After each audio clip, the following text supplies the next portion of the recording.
You're listening to 90.7 FM WKGC, Panama City. From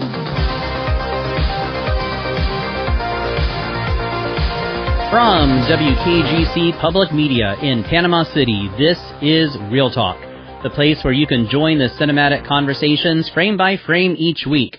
If movies are your thing, give us a ring, 850-772-6803.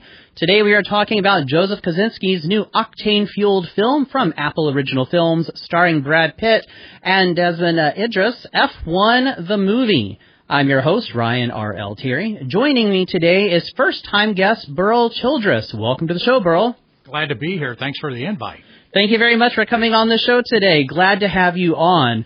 And you probably get this a lot, but I cannot help but think about singer Burl Ives when I say your name. Come on. Who doesn't like Rudolph the Red-Nosed Reindeer? That singing snowman? Come on.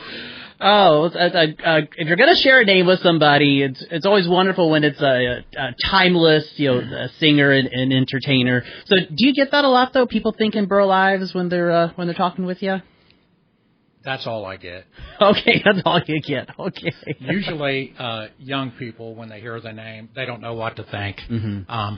However, older people, they go right to the Burl Ives. Ah, nice. Well, Burl and I actually met over the course of a Facebook Marketplace transaction. Yep. We found that we had some things in common, and among them, radio and movies. So Facebook Marketplace, more things can come out of that than just simply selling and buying items. So it's very serendipitous. So you never know what you're going to run into. No, that is also true. Well, I'm glad it worked out for you to be on the show today to talk about this film, and we'll get into the details here shortly. But here at the top of the show, Burl, why don't you share a little bit more about your experience in radio and, perhaps more interestingly, how you go from chemist to radio personality, or I know there's some overlap there, but that's a very interesting journey there. So why don't you talk a little bit about that? Well, I was always good in math and science in school. I transitioned that into college. From there, I worked for a big company. And was working for that company for 37 years. You can't say you work for a major corporation for 37 years anymore. Yeah. From there, we always had a political talk. I was a varsity baseball coach, so I always talked a lot. Some people liked that, some didn't. And then one day, one of my students... his dad was in radio, and he said, hey, I do this show, and sometimes I would use an analogy, sometimes a political analogy, and he loved it.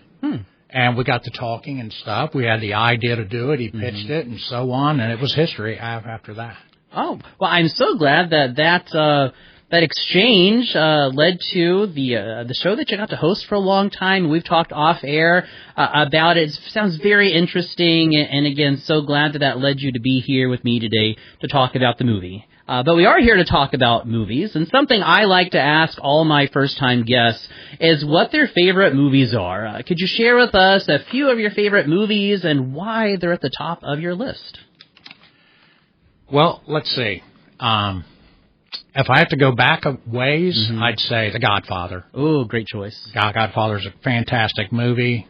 Rocky. Who didn't love Rocky? The triumph, spirit. And Speaking of Rocky, so here's a question for you. Who do you think deserved the Best Picture Oscar that year? Network, which won, or Rocky? Rocky. See, I'm a Network guy. Yeah. Well, I mean, I like Network too. Okay, but Network was not an inspirational movie. Okay. And being that baseball coach in me, I really took to Rocky. Have you been to Philadelphia to do your photo op at the top of the stairs with the Rocky statue? I've been to Philadelphia, but I didn't do that. Okay. However, you never know in your future. My other movie would be Forrest Gump. Forrest Gump. Wonderful choice there. Why Forrest Gump? What is there not to like about Forrest Gump? I guess that's the more effective question to ask.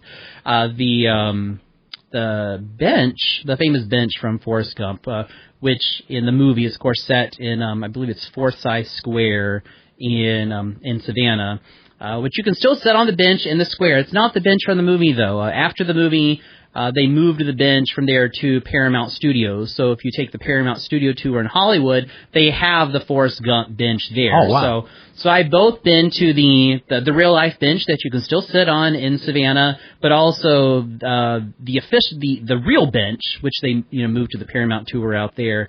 But if have you been to Savannah to do some of the Forrest Gump, see some of the sites from Forrest Gump in and around the city? No, I'm sorry, I have not. Well, that's something to maybe add to your list in the future. It's a lot of fun. A lot of the places you can still visit looks very similar in real life as they did in the movie. But it's a way to. I always enjoy doing that because it's a way for me to live the movies. I think probably one of my favorite experiences in doing that was going to both Freiburg and Munich on one of my visits to Germany to visit the locations from Dario Argento's Suspiria. So a lot, famously an Italian horror film, but shot entirely in Germany, all the exteriors anyway. And then, of course, doing the Sound and Music tour in Salzburg and outside of Salzburg and Austria, because then you really do, the hills are alive with the Sound and Music. You go up on that hill from the Do Re Mi Meadow, and because you can't access the one from the very beginning of the film anymore, but you can go to the Do Re Mi Meadow, and so then you feel the movie. And so I love when I can visit a location and feel the movie. Paramount, Sunset Boulevard is my second favorite film of all time, so getting to be on the Paramount lot for the tour, just like I'm here where Norma Desmond was. Even though Norma Desmond's a fictional character, but it's a way for the films to come to life. And I love when films can do that. Last week, briefly we talked about Jaws 2 in our conversation about the 50th anniversary of Jaws, because Jaws 2, a lot of the exteriors were shot just up the road in Niceville and in Pensacola. And a lot of people don't know that there were even a few shots in the original Jaws, which were filmed down here, uncredited in the film. As I understand it, the sites that are recognizable from Jaws 2 have since been destroyed by hurricanes. But so a little bit of film history here as well. And so I encourage anybody who loves the movie, when you can visit the locations, do it, because it's a way to make the film come to life for you. And even our movie today, you could go to the Daytona Speedway, and you could live part of our movie today. But we're talking about some of our favorite movies. Is F1 going to make your top movies of 2025 list?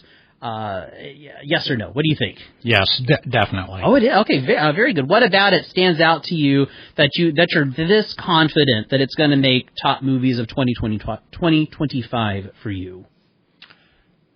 I think, for one thing, Brad Pitt doesn't make too many bad movies. No. He surrounds himself with good people. So when you see that whole hurricane of activity and everything in that movie, it's fast-paced. It goes on. It'll definitely be in my top 25. Ooh, nice. I have a feeling it'll make my top 10 of the year as well. So we'll see. Still got another half a year ahead of us, but it's a very strong contender for that because it is a very exciting film, which we'll get to talk about here as we go through the show. But let's start our engines here at the in our pit stop here right at the top of the movie and get into F1, the movie, directed and story by Joseph Kosinski, whom we will remember from Top Gun Maverick, hugely successful film. F1, the movie, stars Brad Pitt, Damson Idris, and Kerry Condon. Before we get into the film, Burl, for our listeners that may be unfamiliar with the film, what's it all about? Well, it's about a race car driver who stepped away from Formula racing for about 35 years, and he got called back into it. He was involved in a very terrible crash, and he never got back into Formula One. Yeah. He did do some other racing, but I think that he definitely wanted to, he wasn't looking for this. You know, he wanted to be sort of under the radar guy, you know, and this brought him back to the spotlight, and he had to deal with that. Yeah, he's also dealing with a young hotshot up-and-comer whom also has a love for racing, but their approach to the motorsport couldn't be any more different. You're right. At the beginning of the movie. Before we get into the details, on sort of the 20,000-foot level, what was your overall impression of or takeaway from Kosinski's F1? It's almost like Top Gun Maverick on wheels. Ah, okay. I can see that. So for me, I'm probably not quite as high on the film as you are, even though I really like it. I feel it starts very high octane, but then finishes on fumes. A lot of the issues I have with the film are with the third act. I think it's from a technical achievement perspective, absolutely outstanding. Also the cast and the chemistry, I loved that. But I do feel it, for me, at the end, misses the mark a little bit, and we can get into a little bit more of that here later. And on that note, I would like to start with what I feel the film did incredibly well. The technical achievement, outstanding. It's why the big screen was made for stories like this. What are your thoughts, Burl, on the film's technical achievement? I really think that if you stand back and take a look at it, you really have to see this in a movie theater. Oh, yes. I don't know how it'll transition to the small screen very well, but the way they brought F1, the whole experience, to the screen. I was not an F1. I didn't know that much about F1 when I saw it. However, I definitely want to check out F1. I didn't know that it was an all-day thing. I mean, some of the scenes in the movie, they brought out the community involvement, the technical aspect of it. Here in the States we have NASCAR, and you think, hey, it's just a bunch of good old boys putting a car together and stuff. Yeah. There's obviously a lot more than that to it. But definitely F1 was the star of that movie. Yeah, I didn't know much about Formula One either, except for what I learned playing video games, and that's a very poor comparison. And just know about as much as you do about NASCAR. Know it's a big deal. It's perhaps why the Daytona Motor Speedway is maybe the most famous speedway in the world. But I don't know. I don't know a lot about it.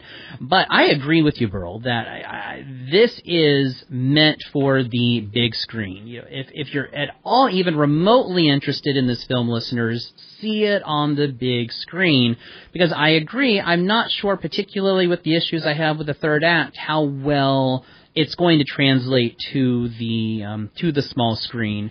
I agree with you, Burl. I see a lot of what Kosinski did with Top Gun Maverick in F1 as well.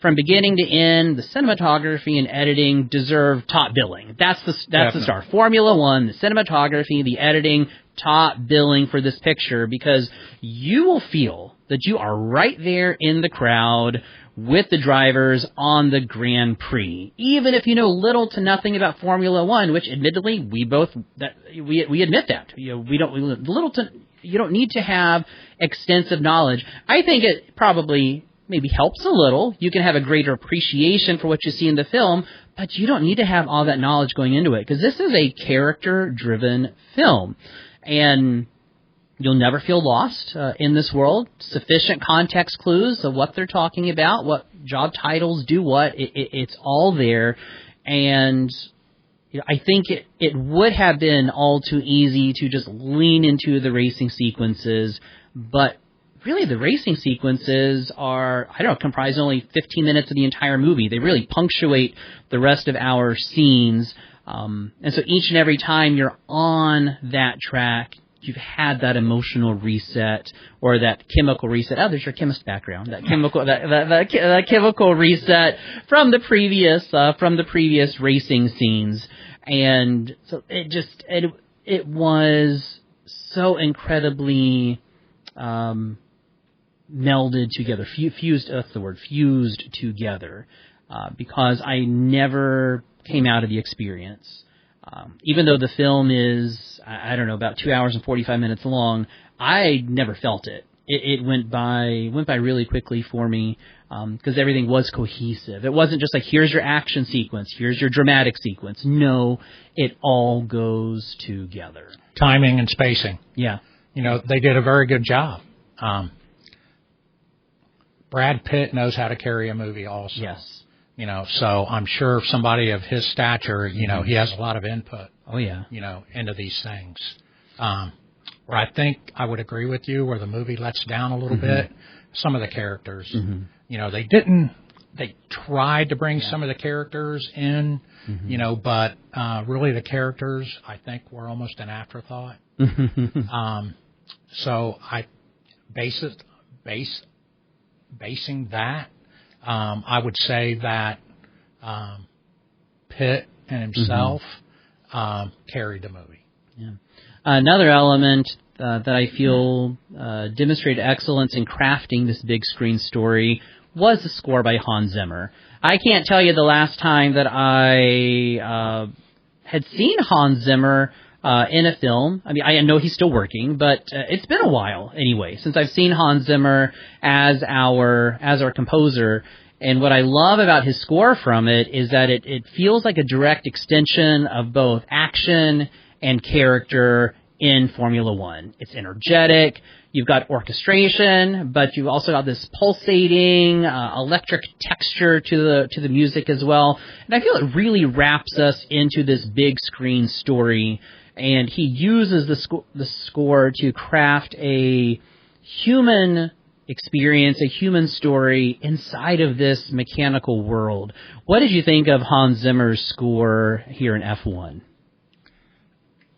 I think it helps support the movie. And, you can be brought, the score of a movie can sometimes guide you into the movie as it goes on. Sometimes it sets up the next part of the story. So from that point, it excelled on all levels. In Zimmer's score for this film, we have motifs that follow us from characters and the plots themselves, depending upon where we are. And in that, I feel it's more than just accompanying the film. It does really feel like an extension of what we see on the screen, and the music itself captures so much about this motorsport. Formula One is multicultural. It's across the world. Definitely. NASCAR, very American.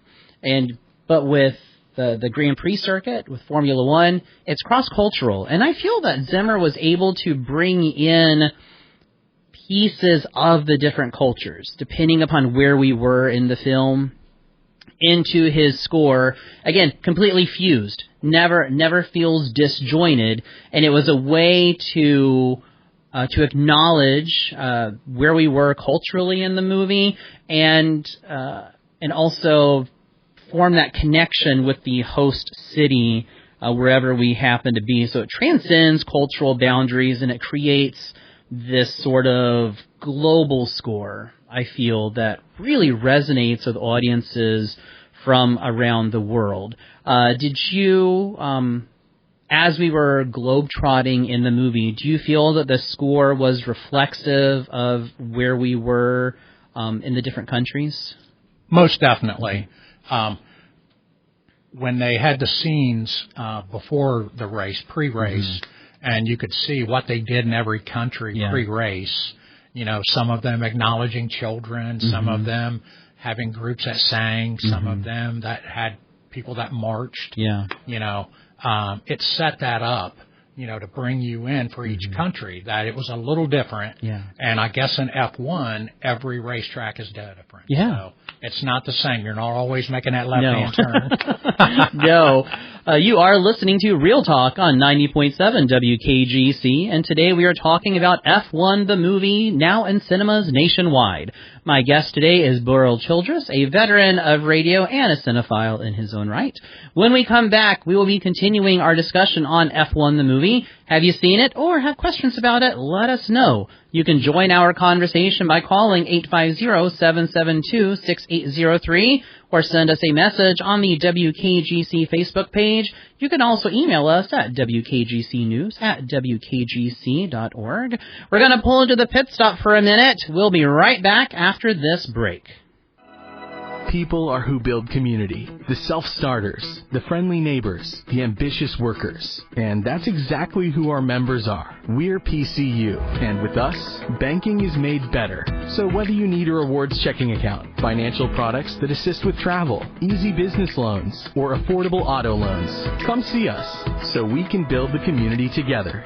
Panhandle Credit Union. Banking made better. Federally insured by NCUA. Equal housing lender. On the TED Radio Hour, online shopper Aparna Mehta used to get a lot of packages delivered to her door. Oh, per week? 12, 15? Whoa, sorry. But I didn't think I was doing anything wrong. Look, the store is making it possible for me to order as many as I want and return back what I don't want. Shopping and the state of fashion. That's next time on the TED Radio Hour from NPR. Saturdays at 9 a.m. on WKGC. Welcome back to Real Talk on 90.7 WKGC. I'm your host, Ryan R.L. Terry, and today we are continuing our review of Apple Original Films' new release, F1 the Movie, directed by Joseph Kosinski, starring Brad Pitt, Damson Idris, and Kerry Condon, now in cinemas nationwide. I am joined in studio by first-time guest, Burl Childress. Our critical vehicles have been refreshed, and we're racing out the pit stop.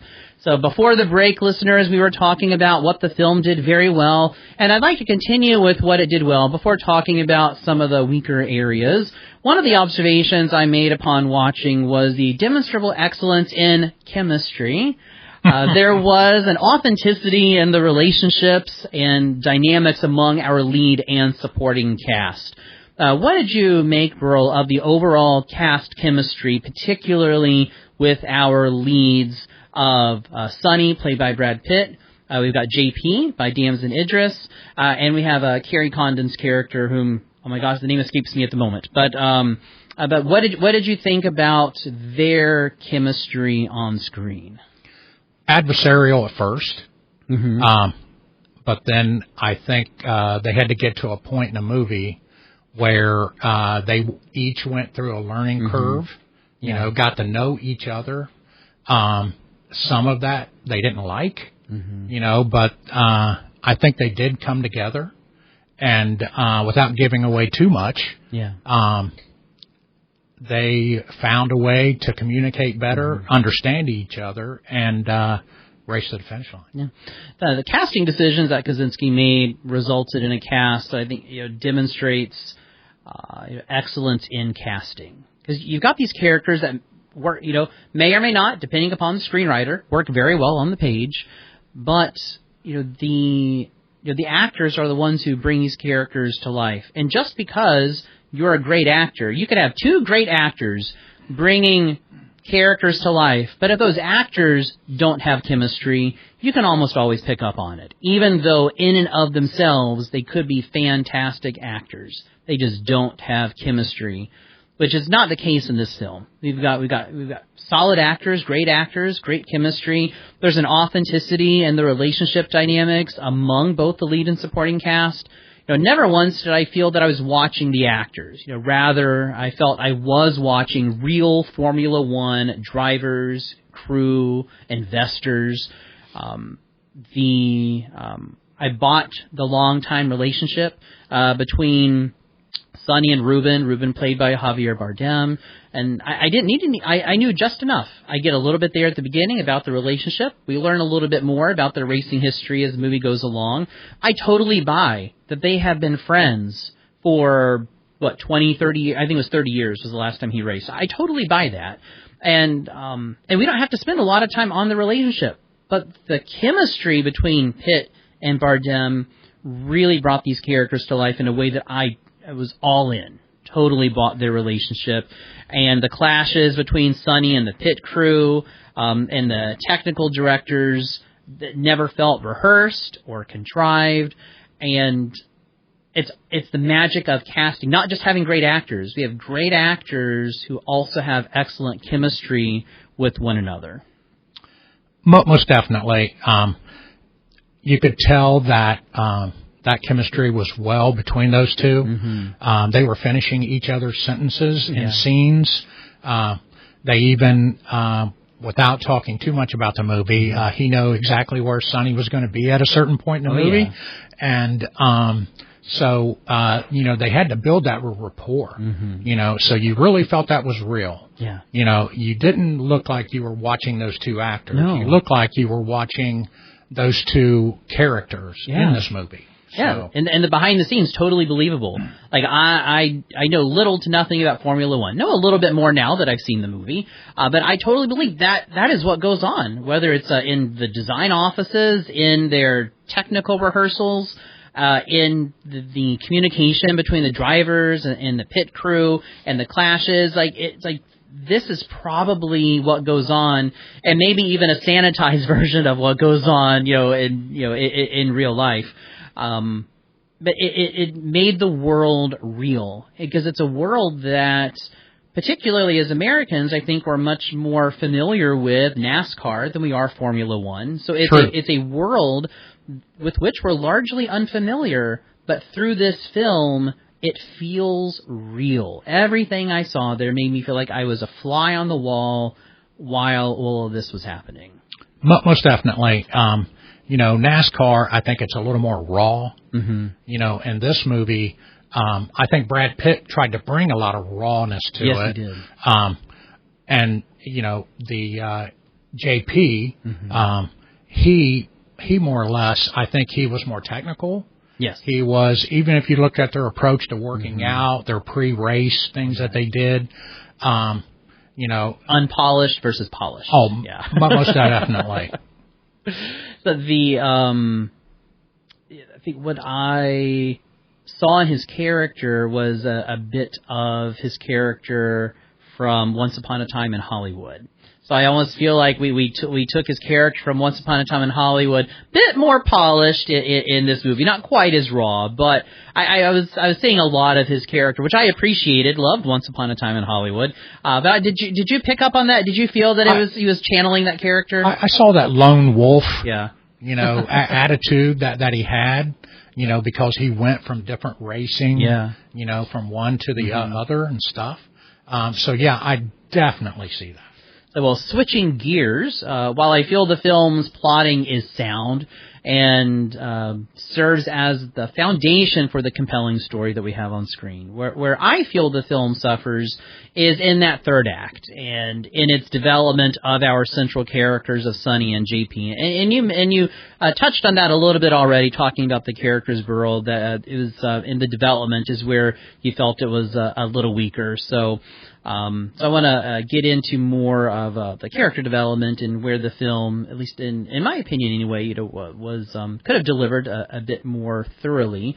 But what did you think of the area of our character development, or the other areas of the story that were weak? Well, I think that it got to a point to where every time they had an issue with JP and Sonny, where they had to really depend on really good writing and the characters really to fill that gap, I think it was flawed a little bit. Okay. I thought that could have been better. Mm-hmm. But I really think that, Sonny and JP, that was the show. Yeah. That was the whole race. Old and new, the rawness against the technology thing, and when they had their meetings and they talked about, and, I didn't know anything about F1, how they go about doing this, but, they had these huge meetings. Everybody was there around a big table, and they did racing strategy. They even talked about which tires to put on at I didn't realize that there were different tires where you have they call them, they had like ones, twos, threes. Ones, twos, threes, and colors, and you wouldn't use You had to like and warm hard. up, soft and hard tires. Yeah. You'd warm up the tires. Like I thought qualifying was just qualifying, or you'd loop the track just to. I mean, it's gonna warm up penalty the car. times. All of that. It's fascinating to think that you would choose the tires based upon the track and weather conditions, and then whether or not you needed more control versus more speed. Like all of that was completely new, and that may even extend into NASCAR. So I don't know if all sports are like that. It kind of makes sense if it was, but just the idea that's the kind of thought. It's not just how fast can you go. It is the design of the vehicle all the way down to the tires you select makes a big difference in who's going to be standing on that platform at the end and who isn't. It was so much. It made it a thinking, movie, and I really think where they were so technical, where they wanted to control every aspect of it. Brad Pitt wanted to come in and say, "Hey, I want soft tires. Yeah. Because, I want to be more combat mode. I want to challenge people. Yeah. And they were about, hey, don't touch another racer. Yeah. We don't want to do this. We may get a penalty second, and Brad Pitt brought in a different ideology to it. Very much so. He was challenging the status quo. He was upsetting what they had, but what they had wasn't working. No. It was like Javier Bardem comes into him. Ruben is the character's name. Is just says, "Hey, I'm $300 million in the hole. I need you to come in, and I need you to help me with this. I need you to help me win because the board is coming after the racing team." And so clearly what they're doing isn't working, even down to the design of the vehicle. And there's decisions that are made in the film without getting into details that do affect the car's design. Yes. And that makes a difference. We look at it like that's just a piece of plastic. Oh, that's it. It looks cool. No, everything on those vehicles is there with a specific purpose to deliver something that is going to affect the way the car performs. Nothing is simply on there for design's sake. Most definitely. Even when you get to the part in the film where they run in the rain. They put in a different nose on the car. That, yeah. They put in, different tires. They approach it differently. They don't want to bank high. No. Because they think they're going to have control, and they would tell the racers, "Hey, we're not banking high, we're staying low." Yeah. So they get into that. It's very technical in that part of the movie. But it's also accessible. I didn't feel that it was this technical jargon way over my head. I have no idea what they're talking about at first, but there's sufficient context clues. There's narrative clues that cue me into why they're doing what they're doing and the logic behind it without it feeling like an exposition dump. There's no exposition dumps in the movie, which I appreciate. But even though we don't have exposition dumps, we still know enough. Because, again, unfamiliar world, so we take this, so Kaczynski took this unfamiliar world, but he made it accessible for anybody that just loves movies. Right. I mean, if you like Brad Pitt, if you like movies, and if you like racing, you're going to like this movie. But what he did for Formula One is he made it understandable. Yes, he did. He took all this technical know-how and everything that they do different in Europe and around the world with F1, and he made it. He made it to where we understood it, and I think it made you root for it. Yeah, very much so. So often when I watch a film, I'm looking for those close reading opportunities, those critical analysis moments that I can then dissect later and also help give me a glimpse into the worldview or the ideology of the director, the writer, sometimes the cast. So while I'm being entertained, I'm also looking for what this movie has to say about society. And I can appreciate what the film is saying or trying to say about our drive or motivation to excel at or accomplish something. And the movie really gets into that as we go from the second to the third act.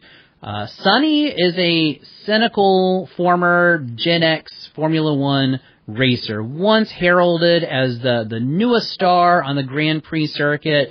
Future was wide open, and he was going to be the next star. In contrast, Joshua or JP, is our Gen Z talented, charismatic driver that's obsessed with image, with the help of his press manager, whom gives us some, he's responsible for some of our kind of comedic relief in the movie. So I think it's kind of poking fun at social media culture a bit. Most definitely. And the first act sets us up really well, supported and developed in the second act, but by the time we get around to the third act, I feel that the change they both experience does happen a little too quickly to be as compelling as it could have and really resonate with audiences. But what are your thoughts, Burl, on how we're wrapping up our character journeys, how we're developing them here at the end of the film? What are your thoughts on that? I think that we tried to look at the competition between the two of them, and you looked at one character had nothing but pure ambition. He had pure ambition. Yeah. And the other character, just competition. So you have ambition versus competition. And I think when they were able to bring them together, the movie scored at the end.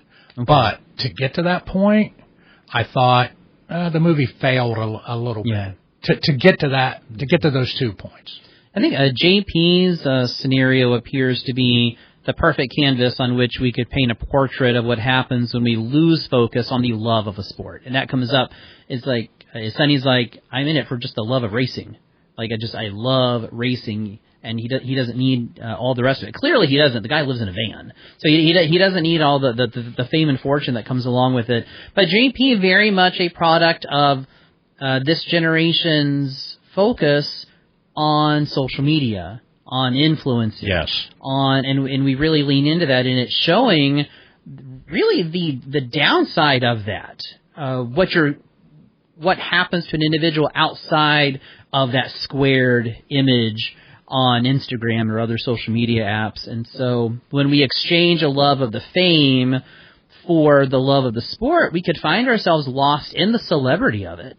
And it could become lost in this toxic social media swamp, whereas Sonny's character arc feels much more complete because his switch from where he was to where he ended up being in the movie may have resolved a little too quickly, but I see more of his growth. With JP, he does come around. I just feel that he made that leap from the obsessed with his image to, no, I'm really here because I love racing. It just happened a little too quickly for me. I think we get a bit more development with Sonny, and so I think by and large we do lose a little of the impact it could have had, but I like how the film can be a commentary on that aspect of social media culture. Did you read a lot of present state of social media and influencers in the movie with this character, Burl? I think that's all JP's character was. From the very start, like you said, some of the most comedic parts was his manager. Yeah, we got the press in that one scene, and they just lost. And then he's very pompous and confident, and he poses for that image. And Brad Pitt's like, dude, you lost the race. What are you doing? Exactly. And I think, and some of the humor does come from that, because it's just like, this obsession with image is a bit ridiculous, because you lose your focus. You become so focused on the image that's being projected that you forget maybe why you're there, what got you interested in racing, or maybe what you need to work on. And I do think the social media manager should have been fired. Maybe he didn't fire him because I think they were cousins. I think he mentions at one point. But I'm like, you're leading him in the wrong direction, because clearly JP has a lot of talent. He would not be there if he wasn't skilled and talented and smart at what he does, that he allows this idea of the parties and the socializing to almost eclipse why he's there, so he loses focus on, what do I need to work on to win the race? Not win the approval of the followers or those in attendance, but what do I need to do to win the race? I think it took too long in the movie to get to that. Yeah. And then when it did get to it was too fast. Yeah. They could have worked on that character a little bit to get it to have him buy in a little sooner, Yeah. And I thought they would because the presence of his mother in the movie sort of kept him grounded on everything. There's a scene in the movie where, he says something at a press conference, and his mother says, hey, you need to go apologize. Yeah. Oh, and he did not want to. And he did not want to do that. No way. Not at all. And he does half-heartedly apologize. And I would have liked to see more of his mother involved in a lot of those things. Yeah, I like her character. I again wish we had a little more of her because I really liked her character. She was grounded. She actually could see things from both JP's perspective and she could see it from Sonny's perspective. And she's grounded there in the middle. She's representative of, in literary terms, would be our voice of reason. Definitely. And so I would have liked to have seen a bit more about her character. You are listening to Real Talk on 90.7 WKGC, and today we are talking about F1 the movie, now in cinemas nationwide. My guest today is Burl Childress, a veteran of radio and a cinephile in his own right. When we come back, we'll wrap up our discussion on F1 the movie. Have you seen it or have questions about it? Let us know. You can join our conversation this hour by calling 850-772-6803. You can also send a message on the WKGC Facebook page. We're going to pull into the pit stop for a minute. We'll be right back after this break. Help wanted? You want to sort of think about a young college graduate like a capital investment. And so when businesses are feeling confident about investments overall, they tend to hire more college graduates. And when they're feeling less confident, they hire fewer. I'm Kai Rizdal, the new grad job bust. Next time on Marketplace. Weekdays at 5 p.m. on WKGC.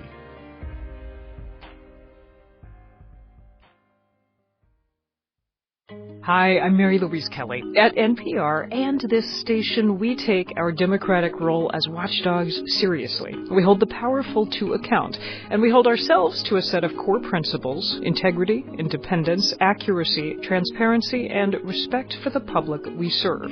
This is NPR News.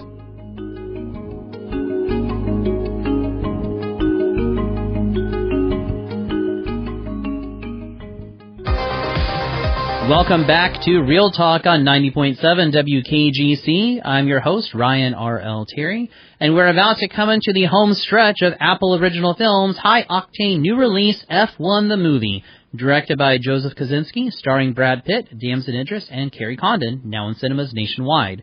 I'm joined in studio by first-time guest Burl Childress, veteran of radio and cinephile. Our critical vehicles have been refreshed, and we're racing out the pit stop one last time before we head to the finish line. So, Burl, here in closing, any other thoughts on your mind regarding this movie as we are wrapping up our discussion on it? See it. See the movie. There you go. It's a very good movie. Yeah. And if you don't know anything about Formula One, this is a good way to find out. Yeah, it really is. It's because it's not about Formula One. Formula One is our setting. It's where it's taking place. This is a character-driven movie. It is not about Formula One. Yet, you are going to know a lot more about Formula One after watching the movie than you did going into it. Most definitely. And so I found it to be a lot of adrenaline pumping scenes, very exciting. I did see it in a moving theater because it started a half hour earlier than the standard showing. I can say that in retrospect, perhaps I should have waited the extra half hour and just went to the still premium format, but the non-moving theater version, because the moving theater occasionally would take me out of it. The story never took me out of itself, but the moving theater occasionally did. So even though the idea behind the moving seats with all the water and air effects sounds like it's bringing you in, and maybe it does for your listeners, maybe you enjoy that. Maybe you do feel it brings you in. For me, I felt I was taken out of it. So if I could do it over again, I would have done what you did, Burl, and just watched it in premium format, non-moving theater, because I did not need that. But it was, I guess there's a novelty that can be appreciated in it. But I think we have a film that we will see award nominations for coming up Oscar season. Not sure, how many or exactly what will get nominated at this point, because we still have some more movies to come out this year. But I wouldn't be surprised if we see this at the Oscars next year. What do you think of its chances at getting nominations come Oscar season? Definitely 2 or 3. Yeah. I see score, I see direction,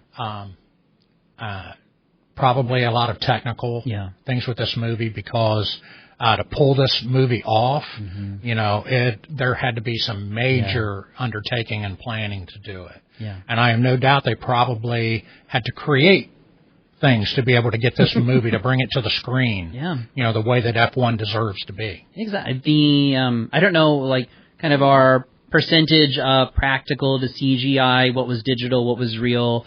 A lot of it felt real. I did not feel that the majority of this film was taking place in front of a green screen, in front of a blue screen.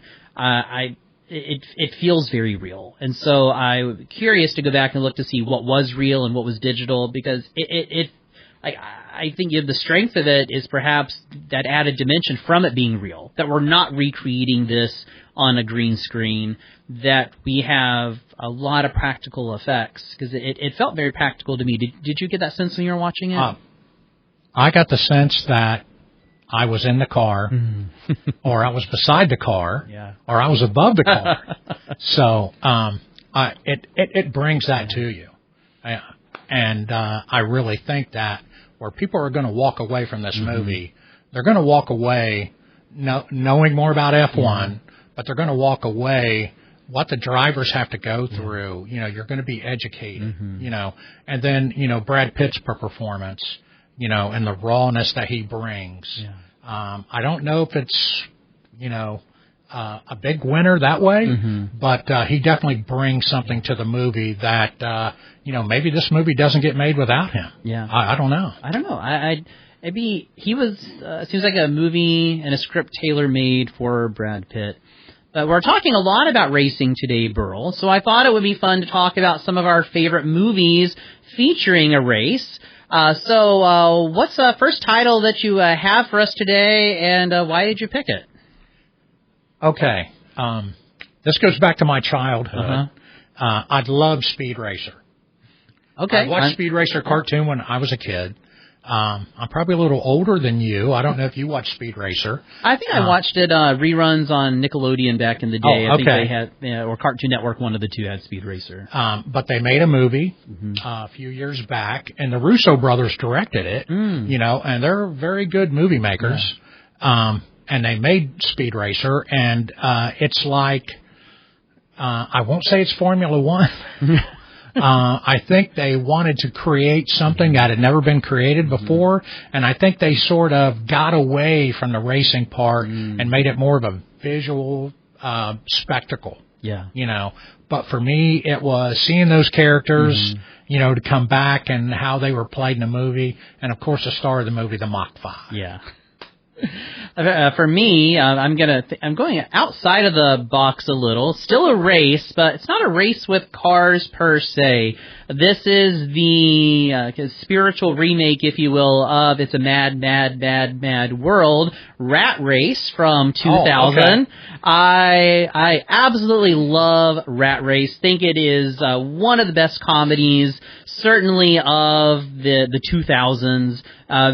Very strong, great cast, and in an era of algorithmic, overly focus grouped comedy, Rat Race feels, even watching it today, refreshingly unhinged. At first glance, it seems like just mindless, zany movie, but interwoven in its multi-plot structure, it's very smart. It is a smart film that on the surface looks slapstick, and I think that's why maybe people don't remember it as fondly as I think they could, or perhaps it's underrated, is because on the surface it is very slapstick. But each group's journey in this race to Silver City, New Mexico to get the money that John Cleese's character has placed there, all their journey is very distinct in tone and escalation, and they converge in very satisfying and hilarious ways. Director Jerry Zucker, who directed Airplane, and from the Naked Gun fame, brings that into this movie. And it's just a goldmine of comedic performances. My favorite sequence, though, have you seen Rat Race, Burl? I can't say that I have, no, Okay. sorry. So, my favorite sequence is following But I'm learning something. John Lovitz and Kathy Najimmy's characters from the Barbie Museum, which turns out to be a Nazi museum, and so that's where the sequence begins, and then it ends after a car chase in Hitler's car at a World War II rally, and it is one of the boldest and funniest bits in early 2000s comedy. The movie's unafraid to be big and silly and broad. It didn't care about being cool. Maybe that's why it's a bit underrated. But it makes just timeless this style of comedy that we don't get a lot anymore because it is very bold. That whole sequence, out of context, sounds terrible. Watching the movie and you understand sheer comedic brilliance in the timing and the characters, and Kathy Najimy and John Lovitz, their reactions and their family. It's hilarious. So if you haven't seen Rat Race or you've seen a Mad World, maybe something that you want to check out. And I want to get to some more of our favorite movies featuring a race, Burl, but we've got one last break coming up. When we return, we will finish our discussion on favorite movies featuring a race, and we'd love to hear some of your favorites. Join the discussion, 850-772-6803. More Real Talk on 90.7 WKGC when we come back. This is Gene Knight, host of Cafe Jazz. And at Cafe Jazz, we play real jazz for folks who feel jazz. Original vinyl recordings from swing to mainstream and progressive, and some of the more recent releases by up-and-coming artists. Cafe Jazz is a total jazz experience. That's why your radio station airs Cafe Jazz. So if you're a real jazz lover, remember to listen to Cafe Jazz. Mondays at 8 p.m. on WKGC. The Supplemental Security Income Program provides monthly payments to help meet basic needs, like putting food on the table, paying the rent, or buying new shoes for growing feet. You may qualify if your income and financial resources are low, and you are 65 or older, or an adult or child with a disability, or who is blind. Call 1-800-772-1213 or go to ssa.gov/SSI to start to apply. Produced by Social Security at U.S. taxpayer expense. Welcome back. You are listening to Real Talk on 90.7 WKGC. I'm your host, Ryan R.L. Terry. Earlier this hour, we reviewed Apple Original Films' high-octane-fueled Formula One themed new release, F1 the Movie, now in cinemas nationwide. Since that movie features a race, we are now discussing some of our favorite movies featuring a race. I am joined in studio by first-time guest Burl Childress. Okay, Burl, let's go back before the break. Remind our listeners of what you mentioned. We were talking about different races, different movie and races. Another one that I like, Chariots of Fire. Chariots of Fire, great choice. And why did that one make your list today? The storylines behind everyone's character, such a character-driven movie, and the race for their countries, the race, the things they had to sacrifice and go through, and what these races really meant, the competition, their beliefs, they just very character-driven and definitely an inspirational movie. That's why I add it to my favorite race movies. Yeah, and we're quite stratified there. We go Speed Racer to Chariots of Fire. We are really we're really covering the gambit there. I'm also my next is in pretty stark contrast to Rat Race, listeners, which is what I mentioned before the break here, and it is Ford v Ferrari, which shares a lot in common with F1 the movie. We've got slightly different stories, different character explorations, but it's a great story that takes place at a race, that takes place in the racing circuit, but isn't about the race itself. It's about the characters. It's a character study piece. And Ford v Ferrari which came out in 2019, I found to be exhilarating. It's high impact, cinematic experience that at the time it came out you had to see on the big screen. It's not one that you'd want to wait for it to come out, and even now you just watch on your biggest screen that you have at home. And so great way to experience Ford v Ferrari. What I like about it is on the surface it may look like just another movie about motorsports, but thanks to James Mangold's excellent screenplay and his meticulous direction, the central conflict that transcends the nuts and bolts and motor oil of the movie is a very human David and Goliath story. I feel it's a very captivating story of the American motor giant Ford taking on a name synonymous, which we have Ferrari in Formula One, synonymous with racing, and I remember watching it and was just, I didn't know what to expect going into it. It's like, I don't know about a motorsports movie, but as a critic, you don't see just what you want to see. You try to see as much as possible and you talk about it. So I go into it and just blown away. It just totally blew my expectations. It was like, because it's not about the racing. You don't have to be a race fan to enjoy the movie. Most definitely not. And so that's what I loved about Ford v Ferrari, which shares a lot in common with what we have today.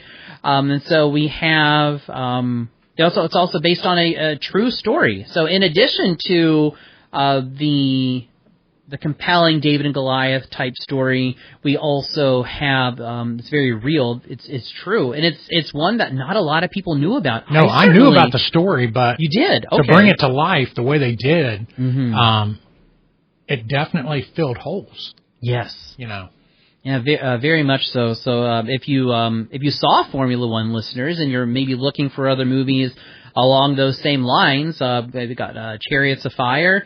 Tonally a bit different subject, but still a lot of the same ideas are there. Same with Ford v Ferrari. We're carrying a lot of the same types of themes and stories and characters, different setting. But I'd say if you like Formula One, you're probably going to like Chariots of Fire. Or maybe you've seen Chariots of Fire and you're not sure about F1. I think if you like Chariots of Fire, you'd like F1. If you like Ford v Ferrari, you would probably like F1.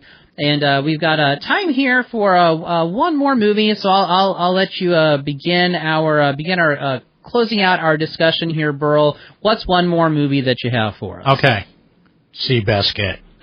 Nice choice. It's a character piece, that brings all these people together. We were a time in the United States where we weren't doing very well, and I didn't know jockeys starved themselves. I didn't know the hardships that jockeys had to go through.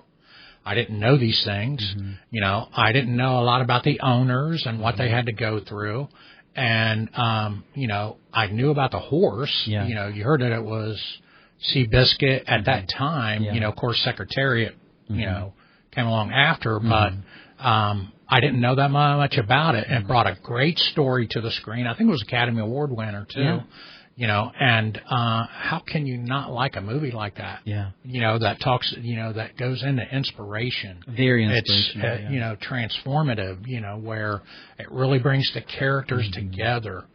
For a common goal. Yeah, I love that.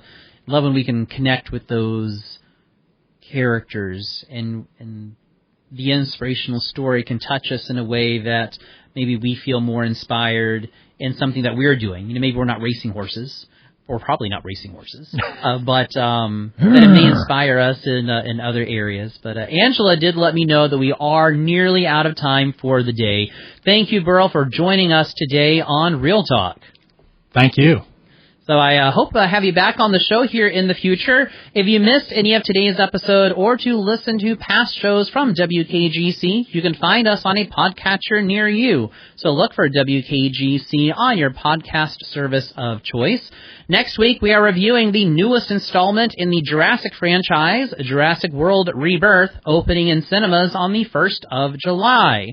As an OG Jurassic Park fan, I am always looking for the franchise to find a way back to its roots in science fiction horror adjacency with strong writing and direction. Think this one's going to do it, Burl? I think they're going to do a good job. I think they're going to do a good job. Okay, Yeah. so we'll see. Maybe we'll have to have you on. Maybe we'll have to have you on that show. So go see Jurassic World and come back and talk about it. Stay tuned for Jazz in a Minor Key with Walter Hale coming up next, followed by All Things Considered starting at 3 o'clock. Thanks to all of you for listening. I hope you'll tune in again next week, same time, same place for more Real Talk on 90.7 WKGC.